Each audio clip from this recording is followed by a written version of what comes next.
We do a lot of sour beer events here at Jimmy's number 43. What does sour mean? Sour means there's some type of yeast, whether it's a wild yeast or a certain specific yeast that makes the beer slightly sour.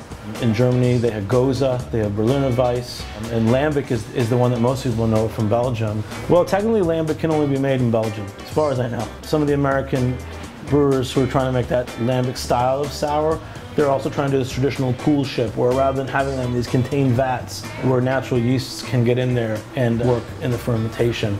So just think of like a little swimming pool that's really low, and the beer ferments in that in a slightly controlled environment, you know, old barn in a place in Belgium. So there's certain spiders and there's certain yeast that live there, and they're able to get the effect that they want after many hundreds of years. Sour beers in general are really hot. About 2 years ago, some regulars asked me if we had any sours, and I said we do, but they're not on the list. And we started doing some small tastings with sours that were very popular.